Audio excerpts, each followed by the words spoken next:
Hello everyone, this is Dr. Jenkins. This is the first of the series of videos that I'm going to record for all the PowerPoints for the course. All right, you can't see my face, but you can hear me and you can see the same exact PowerPoint that is posted on Blackboard. And the other good thing about the way that I'm recording this is that I'm able to write on the screen. So as you're going to see, I'm able to circle, underline, draw to try and really help you understand things better. Okay, so here we go. This first is a really small little chapter on the scientific method.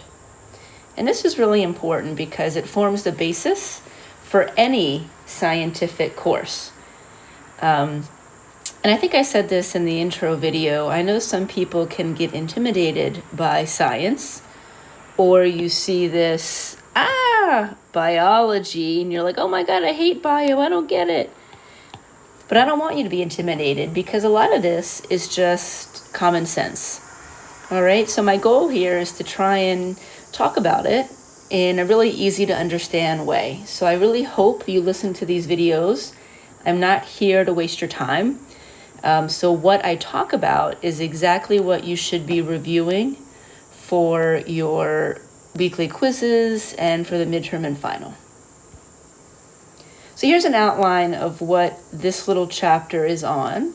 We're going to talk about the scientific method, what it is, how to use it, and then some examples. Okay, here we go. Some of this information is in chapter 1 of the textbook, but some of it isn't. You should always be focusing on the PowerPoint and these videos, exclamation point, underline.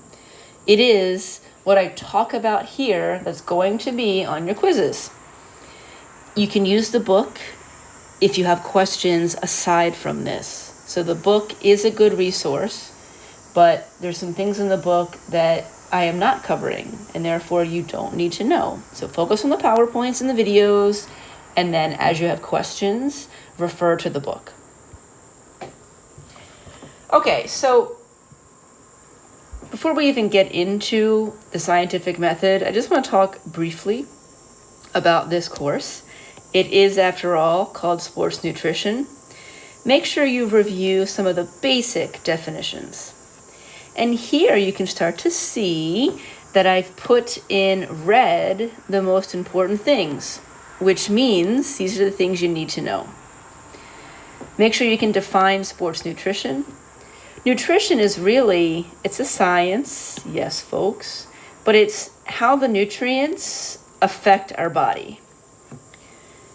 So it's not only just sports nutrition is not only just how the nutrients affect our body, but it's how the nutrients affect our body as it relates to physical activity. And here's a great example of how the video can be beneficial to you. You know, you can read this word for word definition. It's kind of boring. The science of how nutrients and compounds affect body functions and health as it relates to physical training before, during, after performance and recovery. But that's kind of a lot of mumbo jumbo, right? So the way that I just explained it was a way for me to try and make it easier for you.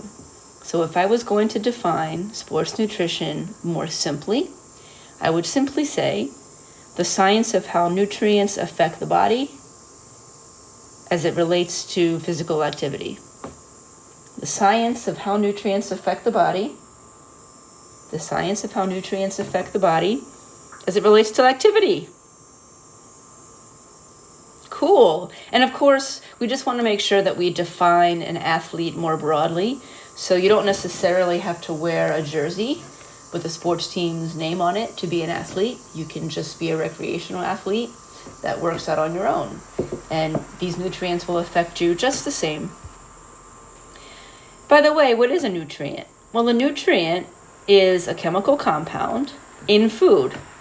What are our nutrients? Carbs, fat, protein, a couple others, but the nutrients are these chemical compounds in the food that actually affect our body.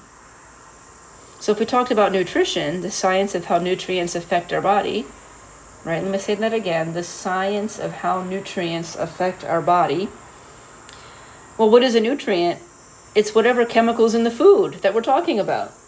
Carbs, fat, protein. And these chemical compounds affect our body in a lot of ways. Sometimes they give us energy. Sometimes they're used for muscle repair. Of the nutrients, there are only 6, and we divide them into 2 categories of macro versus micronutrients. And it's not based on the size. It's not that macronutrients are bigger in size necessarily. It's just that macronutrients we need more of. So 4 out of our 6 nutrients are macronutrients because we need a whole bunch of them. Carbs, fat, protein, and water. Water is a nutrient, does a lot of good things for our body. And then there are micronutrients that are just as important. So I'm not saying that they're less important. We just don't need them in as many of amounts in order to get the functions that we need. And the micronutrients are vitamins and minerals. Yeah. Calcium, iron, vitamin A, vitamin K, the B vitamins, all those good things. Cool. So let's just talk about the science. And the reason why we have to talk about the scientific method, and this is a really lame comparison, all right.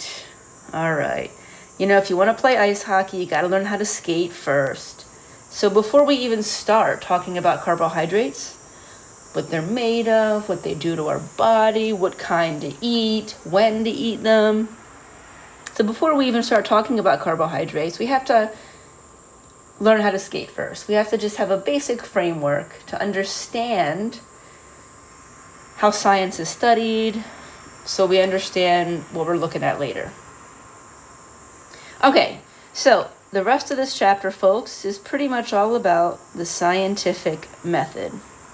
The scientific method is a process used to investigate things or study things. So it's a process. It's how we study things.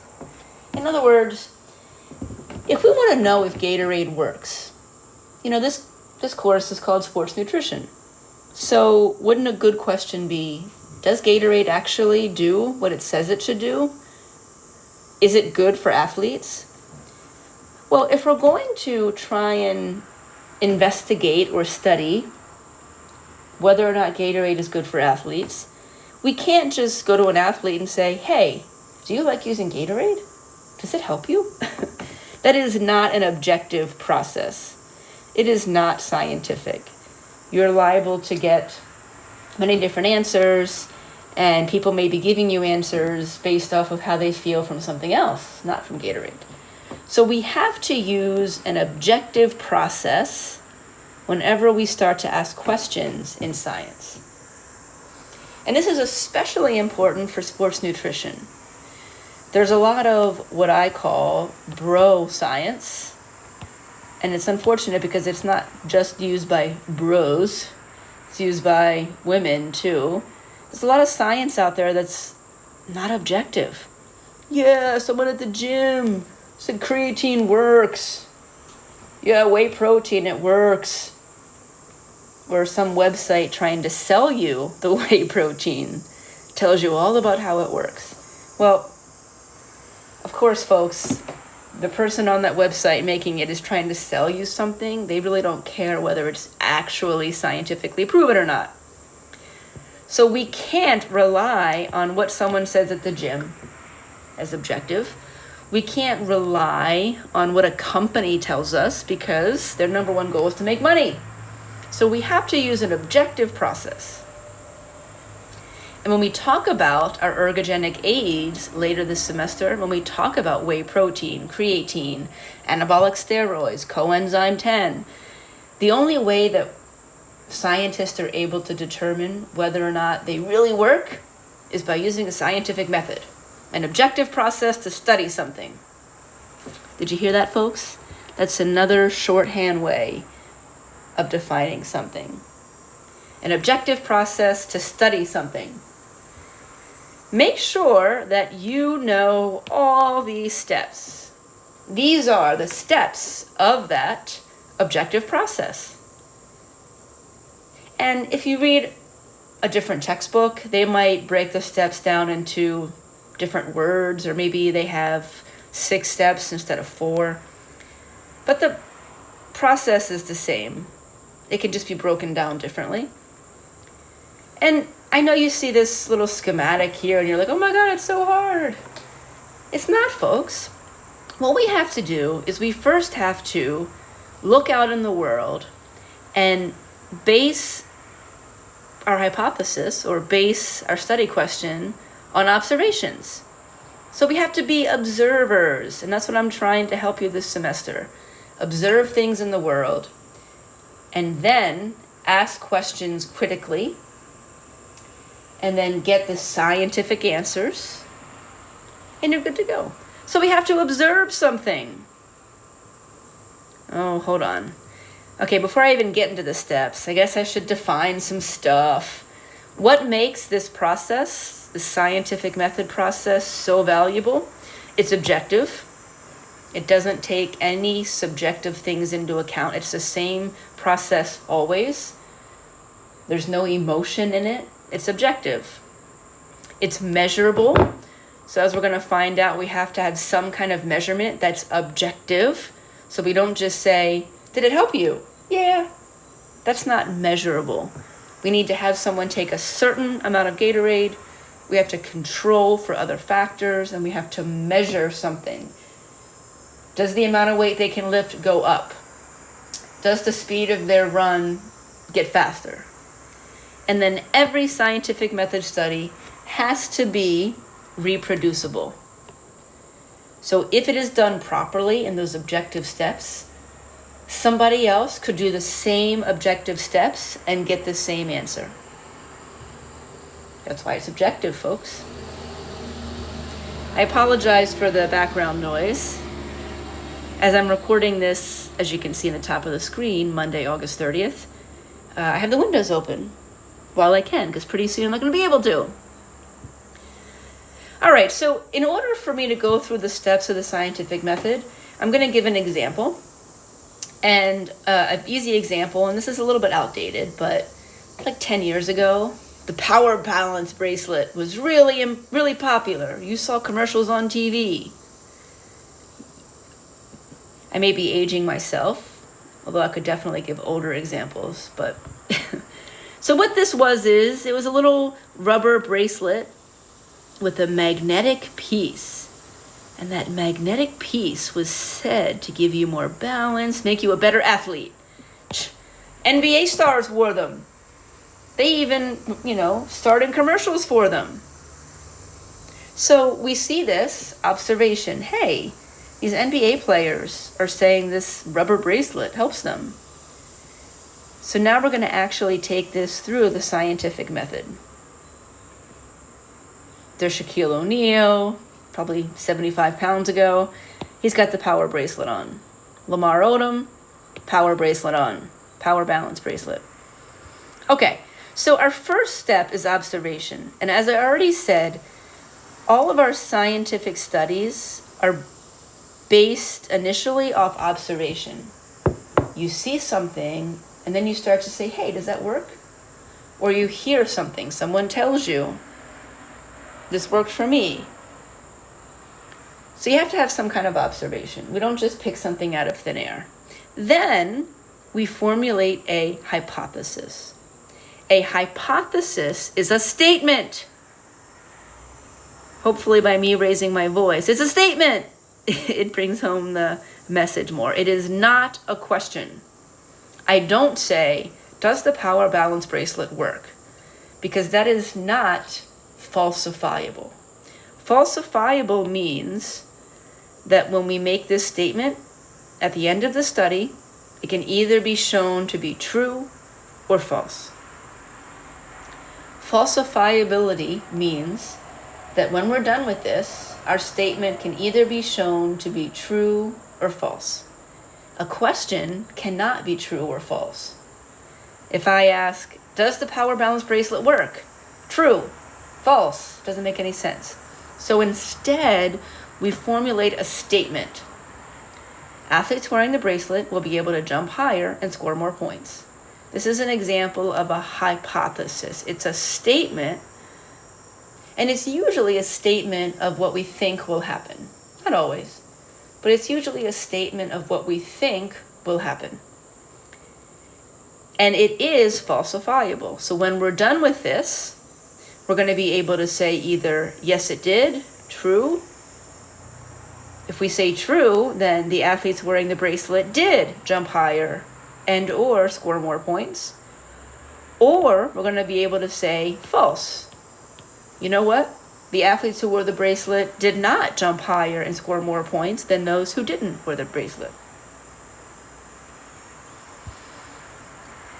So after we make an observation and formulate a hypothesis, then we're going to create an experiment to actually test it. There are two main types of scientific studies. And of course, we could talk about this for all semester, but I'm just trying to break it down into really basic parts. So the two most basic types of experiments are observational or experimental. In an observational study, all you do is observe. In an observational study, the researchers do not have an intervention.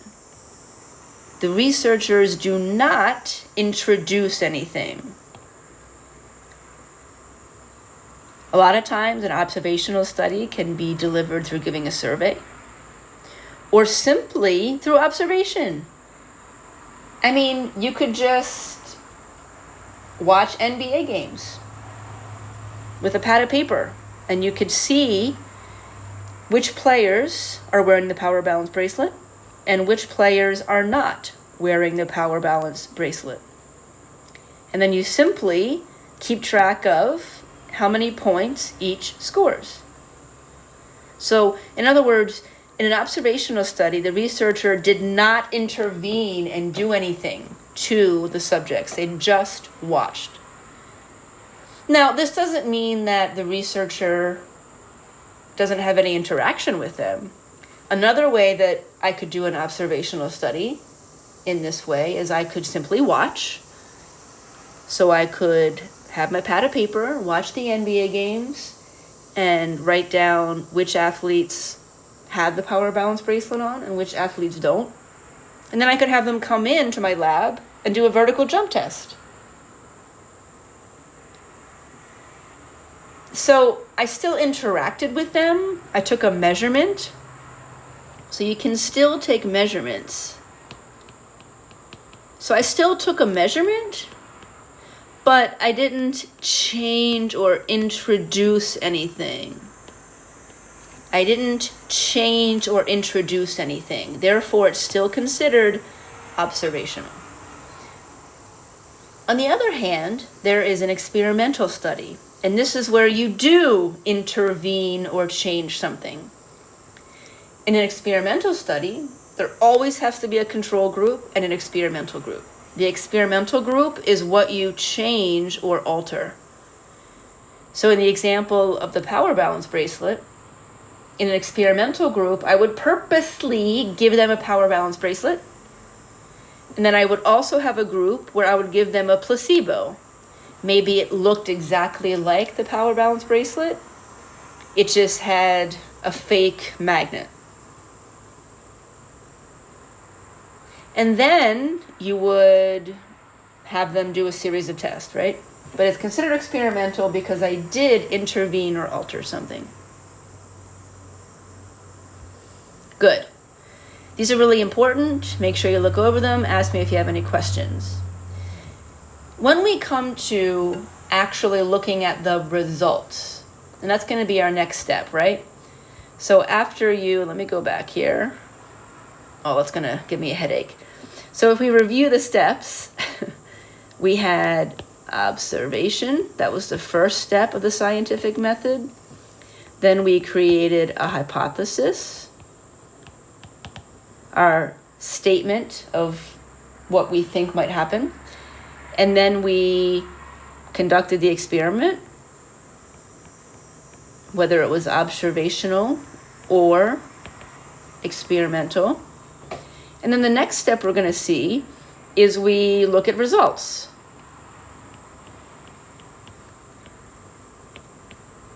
Just another way of saying it.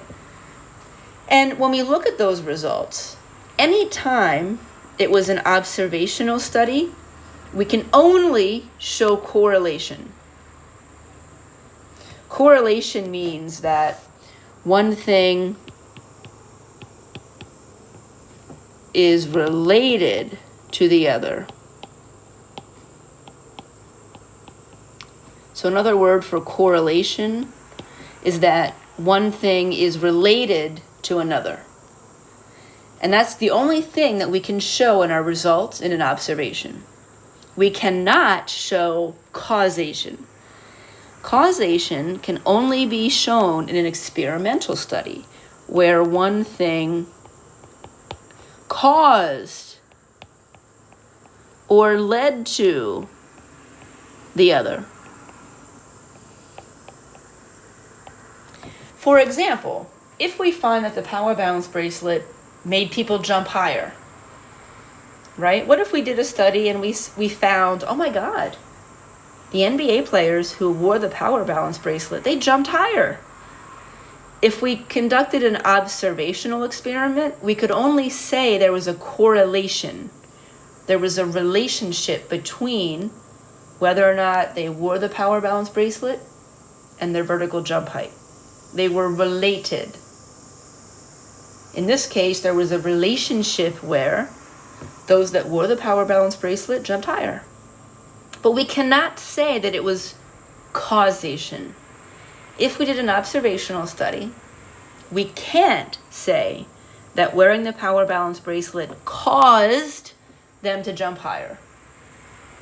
Now, if it was an experimental study, and we had properly designed an experimental group and a control group, and we had tried to control for other factors, we had them all on the same diet, they all did the same workouts, then we could show causation.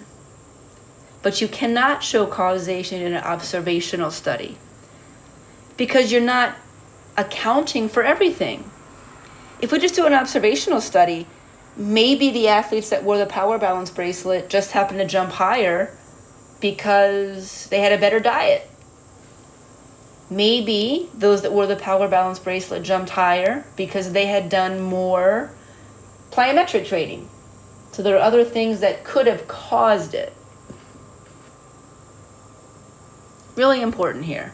This is a fancy way of showing that. In an observational study, we can only find correlation or relationship. Whereas in an experimental study, we can see causation. And of course, there's other strengths and weaknesses. It is harder to do an experimental study. It's easier to do an observational study. So there's a lot of things that go into play. Observational studies aren't necessarily bad. Sometimes you don't have the resources. I mean, if we looked at all the NBA players, do you really think it's realistic that you're going to get every single NBA player to do an experimental study? And that you're realistically going to get every NBA player to follow the study as you're asking them to? Probably not. So sometimes we only can do an observational study. We realize that it has limitations, but it's all that we really can do. Okay, when you're doing an experimental study, so we're looking only at an experimental study, these are things to consider. You want to use the appropriate population. The more people you can study, the better. You want to have measurements that are quantifiable, so something with numbers, more points scored, higher vertical jump height instead of something that's just qualitative. Did you feel better playing? That's not something that's really measurable. You want to eliminate bias. If I'm doing this study and I really like Lamar Odom. I probably shouldn't be researching him because I have a bias. I'm going to want him to play better. And then, of course, you could have it single blind or double blind. Single blind means that the subjects don't know what group they're in. In other words, subjects don't know whether they're in the control group or experimental group. And that's why you saw that when I gave the example, I said that I would use the same power balance bracelet. I would just make a control one that looked the same. It just had a fake magnet. Because you don't want the subjects to know. If they know that they have the real power balance bracelet, there's going to be a mental edge, and they very well may jump higher. Not because it's the power balance bracelet that worked, but because they know that they have it on and they feel like they should be performing better. So in a single blind study, the subjects don't know which group they're in, control or experimental. In a double blind study, the subjects and researchers don't know. And this is best. So it would be better to have an outside party prepare the power balance bracelets and know which one is fake and which one is real, and then give them to the researchers, and then the researchers don't even know. That's the best way to eliminate bias. When you get that data, you're going to have to do some kind of data analysis. We're not going to get into this in this class. You're going to use some kind of statistical analysis. It might be something as simple as taking an average or a mean, or it might be something more complex like a t-test or an ANOVA. How exciting. As an aside, and I'm sorry to admit this, I kind of like statistics, so if you ever have any statistics questions, check out my YouTube channel. I've got videos where I try and break this stuff down because it really isn't as hard as people make it. But anyway, that's just as an aside about me. So I've already given you examples of how you could test the power balance bracelet. I've given you examples of observational and experimental. So after you ask a question, and that may involve some background research, you're going to conduct a hypothesis, you're going to conduct the experiment, and then you're going to look at the results. When you look at the results, you're going to draw conclusions. And guess what, folks? Because your hypothesis was falsifiable, there's only two possible conclusions to make. Either your hypothesis was true. Yes, athletes who wore the power balance bracelet jumped higher. Or the hypothesis that you wrote was false. Or partially true. In other words, they jumped higher partially, but it wasn't statistically significant. Right? So if the hypothesis was false, then that's your conclusion. And from that, you're going to report your results. And you're going to be honest and fair. Sometimes, with this data, with this information, you may go back and conduct another study. Maybe you realize that there was something else that was contributing more to their vertical jump height. Maybe the type of sneaker they had on, or maybe the type of training, and you do another study. Based on your results, can you develop a theory about the power balance bracelet? And that just means that it's something that explains the results. Okay, so as we move through this course, folks, we're going to be talking a lot about scientific studies. When we talk about Gatorade, whey protein, creatine, I'm going to be giving you the results of these scientific studies. We're not going to go through them in detail.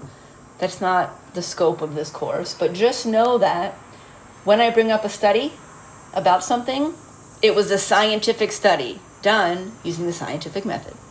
And that's the only way that we know it was done properly and scientifically. Here's a link to the power balance results, and I don't know if it's still active. ESPN did a video years ago showing how they studied the power balance bracelet, but I think they may have taken it down. I'll give you the results though. So let me ask you, those of you out there in YouTube land, do you think the power balance bracelet works? The answer is no. Of course not. Folks, when they actually scientifically studied it, those that wore the power balance bracelet versus those that wore a placebo had no difference. So, all the money they plopped down for those power balance bracelets just went in the pockets of the manufacturers. Why then did Shaquille O'Neal go in a commercial for it? Because he got money.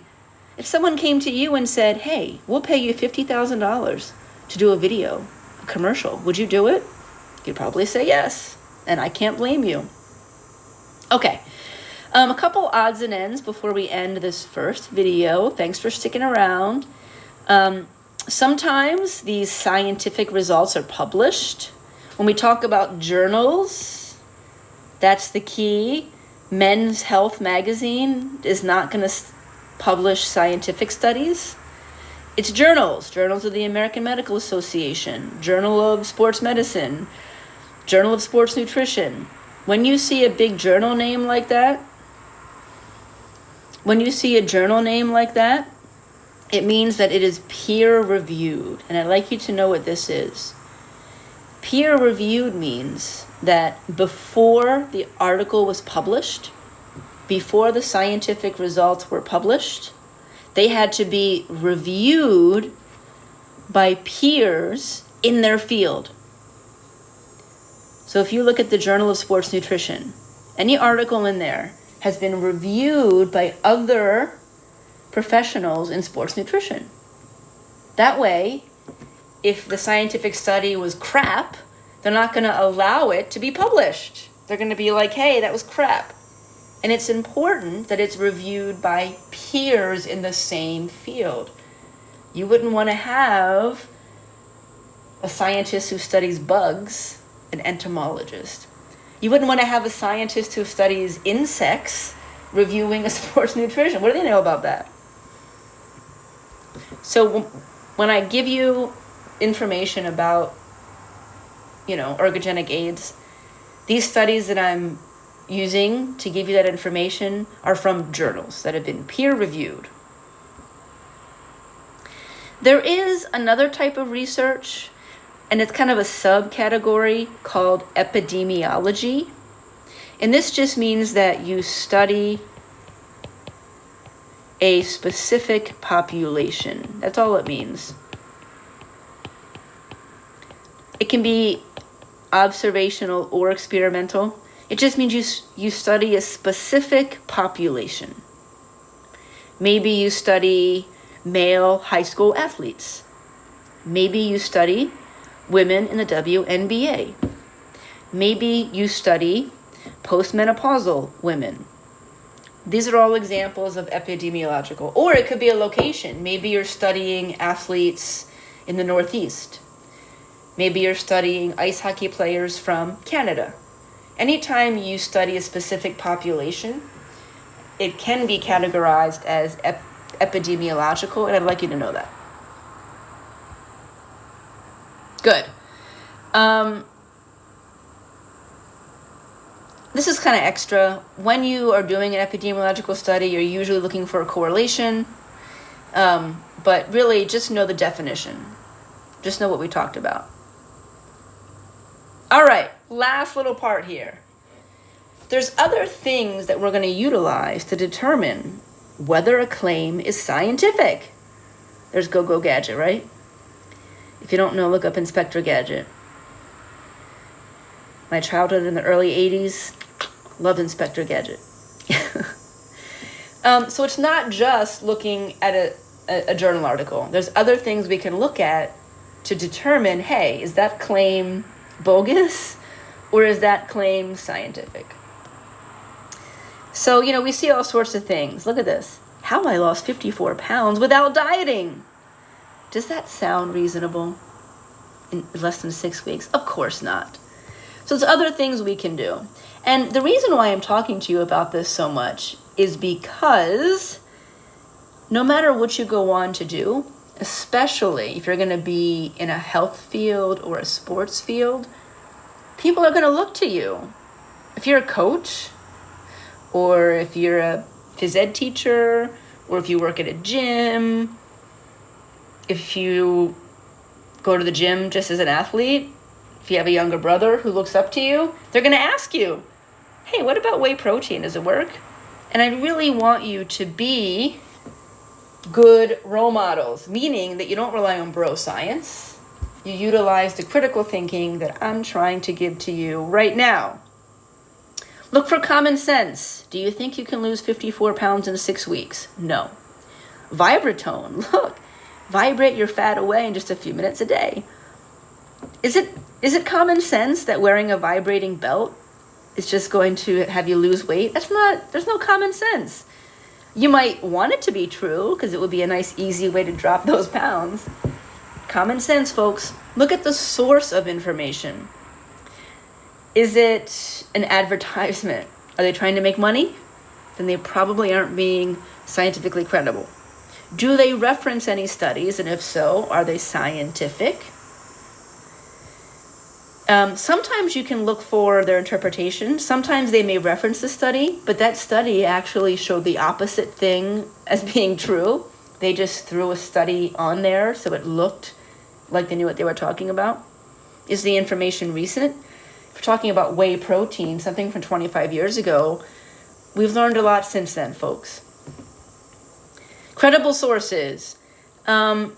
Usually something that's a .org or a .edu is more credible.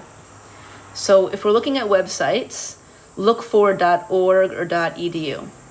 Usually a .com is more about anybody in the world could make a website, and it's likely not to be scientifically credible. Look for the author. Is the author actually credible? Do they have credentials in that field? If it was a journal, was it peer-reviewed?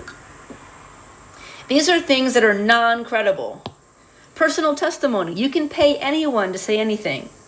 A dramatization. When they have a little drama on the commercial. I lost 50 pounds. Catchy words and pictures. Celebrity spokespeople. Just because a celebrity says it doesn't mean it's true. They just got paid. If they can sell you a great deal, if they can guarantee weight loss, if there's no side effects, because pretty much everything has some kind of side effect. All right. So here's just some fun things I pulled out, right? This is a personal testimony is the least valid and scientific. Catchy words and phrases. They'd pick a sexy woman because they think it's going to sell. But is that really scientifically credible? No. Great deals. I mean, these are just hilarious. Put your feet in this detoxing bath and you can remove toxins, helps relieve pain, positive effect on weight loss, improve sleep. Come on. Crap. Celebrity spokesperson. Just because a celebrity says it doesn't mean it can actually work. An example I'm going to give you here is called Ally. It's a weight loss pill. It has recently received FDA approval. And in order to get FDA approval, it does have to be scientifically proven in some realm. But that doesn't mean that it's 100% perfect either. And by the way, this is not going to be on any quizzes or exams. These are their claims, and they're not objective. Holistic system. What does that mean? It's expensive. I'm going to pass through this. I just like to... This used to be on their website. The older version of their website said that when first taking Ally, you should avoid wearing white pants because basically you poop yourself because it disables an enzyme and then the fat just runs right through you and you poop it out. So legitimately, folks, their older website used to say, you should avoid wearing white pants. I don't think that's really credible. All right.